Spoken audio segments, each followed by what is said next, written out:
अगर आप एक ट्रेडर के तौर पर कामयाब होना चाहते हैं लेकिन आपको अब तक ऐसी कोई स्ट्रेटजी नहीं मिली जिसको आप लाइव मार्केट में ले जाकर उसकी हेल्प से मार्केट से प्रॉफिट बना सकें, तो इस एपिसोड में मैं आपको एक ट्रेडिंग सिस्टम के 4 ऐसे स्टेप्स बताऊंगा जिनको आप इम्प्लीमेंट करके फिर इस स्ट्रेटजी को बैक टेस्ट करके लाइव मार्केट में इम्प्लीमेंट कर सकते हैं। सबसे पहले हम सीखेंगे कि 4 आवर के टाइम फ्रेम में आपने मार्केट स्ट्रक्चर को कैसे रीड करना है। उसमें ब्रेक ऑफ स्ट्रक्चर और चेंज ऑफ करैक्टर शामिल हैं। फिर उसके साथ 15 मिनट के टाइम फ्रेम में मार्केट स्ट्रक्चर को कैसे 4 आवर के मार्केट स्ट्रक्चर के साथ अलाइन करना है। फिर हम सीखेंगे कि आपने सप्लाई और डिमांड जोन्स कैसे तलाश करनी है, कहाँ इंटर होना है, कहां पर आपने टेक प्रॉफिट सेट करना है और कहां पर आपने स्टॉप लॉस रखना है। मैं आपको हर वो चीज बताऊंगा जो आप लाइव मार्केट में लेकर जा सकते हैं और खुद से ट्रेडिंग करना शुरू कर सकते हैं। तो हो सकता है इन टॉपिक्स को गहराई से डिस्कस करने में वक्त लगे और वीडियो लंबी हो जाए, तो इस वीडियो को हम 2 या 3 हिस्सों में तकसीम भी कर लेंगे, लेकिन आप पेन और पेपर साथ रख कर बैठें और वीडियो को अच्छी तरह से समझने की कोशिश करें और नोट्स भी बनाएं। लेकिन उससे पहले वीडियो को लाइक कर दें और चैनल को सब्सक्राइब कर दें।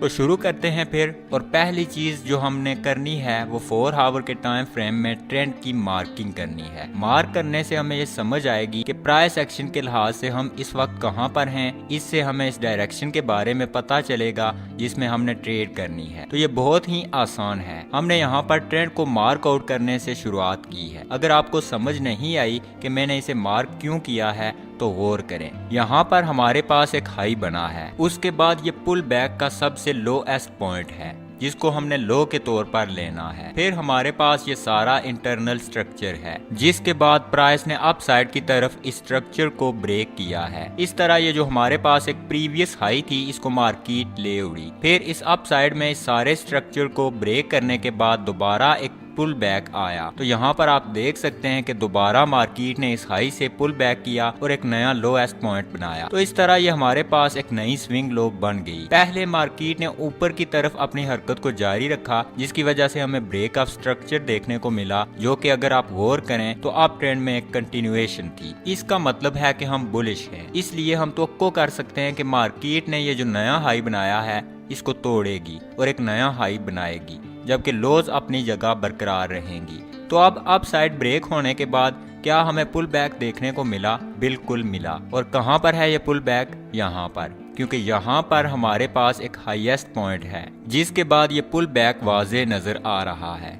ये पुल बैक यहाँ पर आकर रुका। तो फिर क्या इस पुल बैक के बाद हमने अप साइड ब्रेक की? क्या इस विक के ऊपर हमें कोई भी कैंडल क्लोज होती हुई नजर आई? बिल्कुल यहाँ पर नजर आई। इसलिए ये अप साइड की तरफ एक ब्रेक ऑफ स्ट्रक्चर है। तो इस ब्रेक ऑफ स्ट्रक्चर के बाद ये एक वैलिड स्विंग लो नहीं है, क्योंकि इस पुल बैक का लोएस्ट पॉइंट हमारे पास एक नई स्विंग लो के तौर पर आ चुका है। तो अप साइड इस ब्रेक ऑफ स्ट्रक्चर के बाद आप देख सकते हैं कि प्राइस ने एक रिवर्सल लिया है। बियर्स ने प्राइस को डाउन साइड पुश किया है, जिसकी वजह से हमें 4 आवर के टाइम फ्रेम में चेंज ऑफ करैक्टर देखने को मिला है।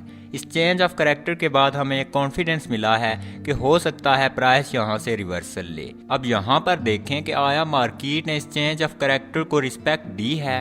तो हम प्राइस एक्शन को देखकर बता सकते हैं कि हाँ, बिल्कुल मार्केट ने इस चेंज ऑफ करैक्टर को रिस्पेक्ट दी है। तो फिर प्राइस के डाउन साइड पर ब्रेक होने के बाद पुल बैक से पहले का लोएस्ट पॉइंट कौन सा है? तो आप देख सकते हैं कि प्राइस यहाँ से डाउन साइड की तरफ जब गिरना शुरू हुई तो इसको इस एरिया में यहाँ पर सपोर्ट मिली। इसका मतलब है इस पुल बैक का लोएस्ट पॉइंट ये है, क्योंकि यहाँ पर प्राइस न सिर्फ रुकी है बल्कि थोड़ा बहुत अपवर्ड मोमेंटम भी दिया है। तो इस तरह ये रहा हमारा पुल बैक। ये हमारा लोएस्ट पॉइंट है और हाईएस्ट पॉइंट हमारे पास यहाँ पर है। तो अब क्या यहाँ पर हम हाईएस्ट पॉइंट के बरकरार रहने की तवक्को कर सकते हैं? क्योंकि अभी अभी ही तो हमारे सामने प्राइस ने डाउन साइड पर चेंज ऑफ करैक्टर लिया है, जिसका मतलब ट्रेंड शिफ्ट है, मतलब ट्रेंड तब्दील हो गया है। अब यहाँ पर आप देख सकते हैं कि पुल बैक के बाद प्राइस ने डाउन साइड पर गिरना जारी रखा और ब्रेक ऑफ स्ट्रक्चर का सबब बनी। इस तरह हमारे सामने यहाँ पर डाउन साइड की तरफ कंटिन्यूएशन भी है। अब ब्रेक ऑफ स्ट्रक्चर के बाद हमने पुल बैक का इंतजार करना है। अब यहाँ पर क्या पुल बैक हुआ? बिल्कुल पुल बैक हमारे सामने है। इस पुल बैक पर हम तवक्को कर सकते हैं कि प्राइस को इस सप्लाई को रिस्पेक्ट देनी चाहिए जो इस एरिया में है, और इसकी वजह क्योंकि हम एक बेयरिश ट्रेंड में हैं। तो क्या ऐसा हुआ? बिल्कुल। अब यहाँ पर कोई भी विक अगर इस हाई से ऊपर निकल जाती है तो वो ब्रेक ऑफ स्ट्रक्चर में शुमार नहीं होगी। ब्रेक ऑफ स्ट्रक्चर इस सूरत में होगा अगर कोई कैंडल इस हाई को ब्रेक करके इसके ऊपर क्लोजिंग दे दे। एक हाई का ऊपर निकलना लिक्विडिटी ग्रैब हो सकता है, तो इसलिए यहाँ पर हमारे लिए अहम ये है कि ट्रेंड को रिस्पेक्ट दी गई है। फिर प्राइस डाउन साइड कंटिन्यू रही और हमें ब्रेक ऑफ स्ट्रक्चर दिया जिसकी हम तवक्को कर रहे थे। ये डाउन साइड पर ब्रेक ऑफ स्ट्रक्चर है, क्यों? क्योंकि इसने लोएस्ट पॉइंट को ब्रेक किया है। तो अब हम इसको तेजी के साथ मार्क आउट कर लेते हैं। तो यहाँ पर हमारे पास एक हायर लो बनी, फिर यहाँ पर हायर हाई, फिर हमें ये लो ब्रेक होती हुई नजर आई जो कि मार्केट के चेंज ऑफ करैक्टर का बायस बनी। उसके बाद यहाँ पर हमें लोअर लो बनती नजर आई, फिर उसके बाद हमें एक पुल बैक देखने को मिला जिसने लोअर हाई बनाया, फिर हमें कंटिन्यूएशन देखने को मिली जिसमें स्ट्रक्चर डाउन साइड ब्रेक हुआ। उसके बाद हमें हायर हाई नजर आई। जैसा कि मैंने आपको बताया, यहाँ पर विक अगर इस हाई से ऊपर चली जाए फिर भी परेशानी की कोई बात नहीं, जब तक कि कैंडल की क्लोजिंग हाई से ऊपर देखने को न मिले। फिर प्राइस ने डाउन साइड मूव जारी रखा, फिर स्ट्रक्चर को ब्रेक किया। याद रखें, एक वैलिड पुल बैक कम से कम भी 3 कैंडल्स पर मुश्तमिल होना चाहिए। तो यहाँ पर आप देख सकते हैं कि एक पुल बैक आया जिसके बाद प्राइस ने डाउन साइड अपनी मूवमेंट जारी रखी। तो ये हमारे पास लो बन गई और ये हाई। तो इस मिसाल में हम इस वक्त इस लो और हाई के अंदर ट्रेड कर रहे हैं। ये हमारी ट्रेडिंग रेंज है। तो इस तरह इस हाई का पहला ब्रेक हमारे लिए एक चेंज ऑफ करैक्टर को कंफर्म करता है। इसी तरह इस लो का पहला ब्रेक हमारे लिए ट्रेंड कंटिन्यूएशन का सिग्नल है और ब्रेक ऑफ स्ट्रक्चर का भी। तो क्या यहाँ पर हमने लो को ब्रेक किया? बिल्कुल नहीं, बल्कि हम देख सकते हैं कि प्राइस को अप साइड की तरफ पुश किया गया जिसके बायस हमें चेंज ऑफ करैक्टर देखने को मिला। तो ये पॉइंट हमारे लिए चेंज ऑफ करैक्टर का बायस बना जो कि मुखालिफ डायरेक्शन में पहला ब्रेकआउट है।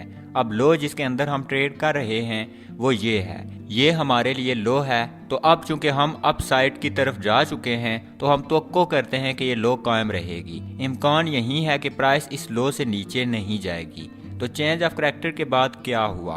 पुल बैक कहाँ पर है? तो पुल बैक यहाँ पर है। इस तरह हमने अप साइड ब्रेकआउट ले लिया जो चेंज ऑफ करैक्टर का बायस बना। फिर ब्रेक होने के बाद हमने पुल बैक का इंतजार करना है। पुल बैक कम से कम भी 3 कैंडल्स पर मुश्तमिल होना चाहिए। तो पुल बैक में ये हमारे पास हाईएस्ट पॉइंट है जबकि लोएस्ट पॉइंट ये है। प्राइस डाउन साइड पर यहाँ तक गिरी और फिर रिवर्स हो गई। तो ये रहा लोएस्ट पॉइंट जिसका मतलब है स्विंग पॉइंट। एक दफा जब हाई मार्केट ने ब्रेक कर दी तो प्राइस यहाँ आ गई। पुल बैक के बाद प्राइस ने डिमांड एरिया को हिट किया और फिर अप साइड अपनी मूवमेंट जारी रखी जिसकी वजह से एक ब्रेक ऑफ स्ट्रक्चर कंटिन्यूएशन देखने को मिली। तो ये चेंज ऑफ करैक्टर के बाद कंटिन्यूएशन है। ये हमें बताती है कि चेंज ऑफ करैक्टर की हमारी तवक्को बिल्कुल दुरुस्त थी। अब हमने स्ट्रक्चर को अप साइड की तरफ ब्रेक कर दिया है जिसका मतलब है कि इस पुल बैक में लोएस्ट पॉइंट एक नई स्विंग लो बन गई है। तो ये रही स्विंग लो और हमने इस लो के अंदर ट्रेडिंग करनी है। तो अब ये हमारा हाईएस्ट पॉइंट है। ये पुल बैक ये एक स्विंग लो बन गई। ये था स्विंग हाई। हमने स्विंग हाई को अप साइड की तरफ ब्रेक किया जिसकी वजह से ब्रेक ऑफ स्ट्रक्चर हुआ। तो अब इस ब्रेक ऑफ स्ट्रक्चर के बाद क्या हमें कोई पुल बैक नजर आया? आसपास तो नहीं, लेकिन यहाँ पर इस हाई के बाद पुल बैक देखने को मिला। तो इस तरह ये हमारा स्विंग लो पॉइंट बन गया और ये स्विंग हाई। उसके बाद प्राइस ने पुल बैक लिया जो कि इस डिमांड जोन तक था जिसके बाद प्राइस ऊपर चली गई और अप साइड की तरफ एक और ब्रेक ऑफ स्ट्रक्चर देखने को मिला। इस तरह प्राइस ने बुलिश ट्रेंड जारी रखा। तो अब हम इस लो और इस हाई के दरमियान में ट्रेड कर रहे हैं। ये हमारे स्विंग पॉइंट्स हैं, ये हमारी स्विंग लो है और ये हमारी स्विंग हाई। तो इस तरह हम इस ट्रेडिंग रेंज में ट्रेड कर रहे हैं। अब इस मिसाल में क्या हुआ? प्राइस ने डाउन साइड मूवमेंट जारी रखी और हमें डाउन साइड की तरफ चेंज ऑफ करैक्टर देखने को मिला। तो इस तरह यह चेंज ऑफ करैक्टर था। अब हम इस हाई और इस लो के दरमियान में ट्रेड कर रहे हैं क्योंकि फर्स्ट पुल बैक यहाँ से शुरू हुआ है। तो अब हम प्राइस के लिहाज से यहाँ पर हैं और अब यहाँ पर हम इस रेंज में एक 50% पुल बैक देखना चाहते हैं। जब प्राइस यहाँ से 50% पुल बैक कर ले तो हमने प्राइस के इस सप्लाई एरिया में आने का इंतज़ार करना है। अगर हम 50% पुल बैक के बाद इस सप्लाई एरिया में टैप करते हैं, क्योंकि इसके नीचे इम्बैलेंस भी है जो कि फेयर वैल्यू गैप है। अब अगर आपको 50% रूल के बारे में पता है तो फिर आपने प्रीमियम सेल करना है और डिस्काउंट में बाय करना है। मुझे उम्मीद है ये चीज़ आपको समझ में आ गई होगी कि अगर हम एक प्रीमियम प्राइस पर हैं तो हमें सेल करना चाहिए, और अगर हम डिस्काउंट प्राइस पर हैं तो हमें बाय करना चाहिए। अगर आप इस कॉन्सेप्ट को समझने में दिलचस्पी रखते हैं तो कमेंट कर दें, ताकि फिर हम किसी और वीडियो में इस कॉन्सेप्ट को गहराई से समझने की कोशिश करें। तो क्या आप पुल बैक आया? नहीं, बल्कि प्राइस ने इस लो को तोड़ा और हमें डाउन साइड एक और ब्रेक ऑफ स्ट्रक्चर देखने को मिला, जो कि एक ट्रेंड कंटिन्यूएशन है। तो इस मिसाल में पुल बैक का हाईएस्ट पॉइंट ये है, और यहाँ पर इस विक को तोड़ने के बाद प्राइस ने ट्रेंड कंटिन्यू रखा और down side break of structure दिया। क्योंकि अब हाईएस्ट पॉइंट हमारे पास ये है, तो हम इस हाईएस्ट पॉइंट और इस लोएस्ट पॉइंट के दरमियान ट्रेड कर रहे हैं। अब डाउन साइड इस ब्रेक ऑफ स्ट्रक्चर के बाद हमें इस रेंज के अंदर एक पुल बैक देखने की जरूरत है। तो ये हमारे पास एक बेहतरीन पुल बैक है। इस तरह इस स्ट्रक्चर में ये हमारी स्विंग लो या लोएस्ट लो है। अब इस मिसाल में चूंकि हम बेरिश हैं, इसलिए हमें प्रीमियम एरिया में 50% पुल बैक देखने की ज़रूरत है। तो क्या यहाँ पर हमारे पास ऐसे एरियाज हैं? तो यहाँ पर हमारे पास दो एरियाज हैं, दो रेंजेस हैं बल्कि। तो इस तरह हमेशा हमने इस उसूल के तहत 50% से ऊपर एक या दो इस तरह के एरियाज को ढूंढ लेना है, जहाँ पर आपको नजर आ रहा हो कि लिक्विडिटी पड़ी हुई है या फेयर वैल्यू गैप है। जिस तरह यहाँ पर इन एरियाज को मैंने मार्क आउट किया है, ये एरिया भी बेहतर है जिसके नीचे फेयर वैल्यू गैप भी है, और ये एरिया भी बेहतर है क्योंकि दोनों ने डाउन साइड की तरफ फेयर वैल्यू गैप बनाया है। यहाँ पर हम ये नहीं चाहते कि प्राइस इन एरियाज में जाए और दोनों एरियाज में मिटिगेशन हो। हमारी ये शर्त बिल्कुल भी नहीं है। हमें सिर्फ प्राइस के इस 50% एरिया में पुल बैक करने की ज़रूरत है, जो कि ये लाइन बनती है, जिसके बाद कुछ हद तक इस सप्लाई एरिया में आए। आसान लफ्जों में प्राइस को 50% से ऊपर इस प्रीमियम रेंज में आना चाहिए और यहाँ मिटिगेशन होनी चाहिए। अब ये जोन्स मार्क करने के बाद हमने 15 मिनट के टाइम फ्रेम में जाना है और प्राइस के इस एरिया में आकर दोबारा मेन ट्रेंड के साथ अलाइन होने का इंतजार करना है। अब 15 मिनट के टाइम फ्रेम में हमने स्ट्रक्चर को मार्क करना है। अब देखें, प्राइस ने यहाँ पर एक लो बनाई, जिसके बाद पुल बैक आया है और ये पुल बैक का हाईएस्ट पॉइंट था। फिर उसके बाद डाउन साइड ट्रेंड कंटिन्यूएशन।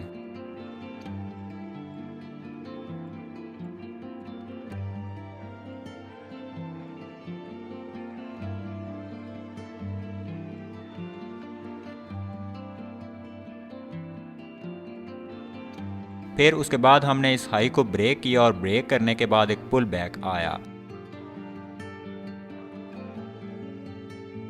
जिसका हाई पॉइंट ये है और लो ये।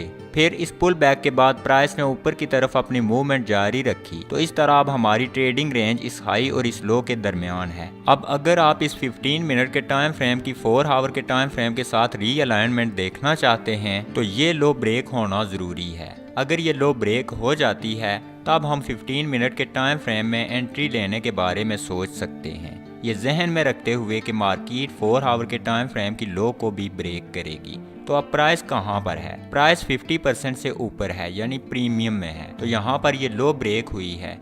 एक चीज जहन में रखें, स्ट्रक्चर तब चेंज होता है जब लो या हाई ब्रेक करके कैंडल लो के नीचे या हाई के ऊपर क्लोज हो जाती है, तब हम ट्रेंड कंटिन्यूएशन की तवक्को रख सकते हैं। तो अब ये लो ब्रेक होने के बाद प्राइस बेरिश ट्रेंड के साथ रीअलाइन हो चुकी है और हम इस हाई और इस लो के दरमियान ट्रेड कर रहे हैं। तो अब हमने एंट्री लेनी है। उसके लिए हमने इस हाई से इस लो तक फिबोनाची रिट्रेसमेंट ड्रॉ करनी है और 50% पुल बैक का इंतजार करना है। तो अब 50% फिब लेवल ये है। यहाँ पर हम तवक्को कर सकते हैं यहाँ ऊपर जो लिक्विडिटी है इसको मार्केट उठाएगी। उसके अलावा हमारे पास यहाँ पर वाजे एरिया नहीं है जो एंट्री के लिए बेहतर हो, इसलिए हम इस लो से इस हाई के दरमियान मौजूद एरिया को एंट्री के लिए देख सकते हैं। ये हमारी रेंज है जो हम तवक्को कर सकते हैं कि प्राइस मिटिगेट कर सकती है। तो इसलिए हम अपनी एंट्री यहाँ पर सेट करेंगे और हाई को कवर करेंगे और हमारा टारगेट 4 आवर के टाइम फ्रेम की लो होगी।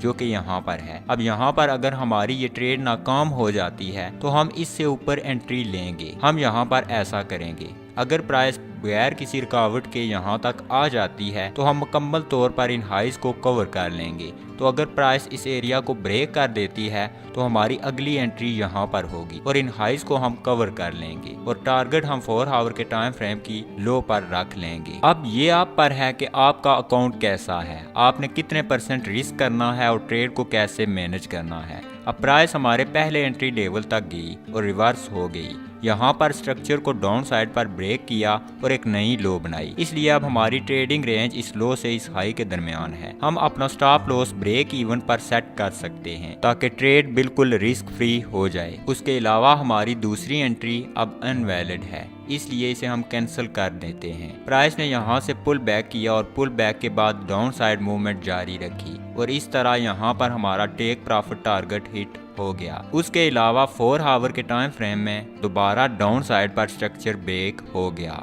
तो ये मुकम्मल सिस्टम है जिसके 4 स्टेप्स हैं, जो कि शुरू में आपको समझने में काफ़ी मुश्किल होगी, लेकिन ये याद रखें अगर आप इन स्टेप्स को बार बार प्रैक्टिस करेंगे तो ये सब चीज़ें आपको मुश्किल नहीं लगेगी। अब आप इसे बैक टेस्ट करें, प्रैक्टिस करें और फिर लाइव ट्रेडिंग में स्ट्रेटजी को इम्प्लीमेंट करें। अगर आपने कुछ नया सीखा तो वीडियो को लाइक कर दें और चैनल को सब्सक्राइब कर दें। नेक्स्ट टाइम तक खुदा हाफिज़।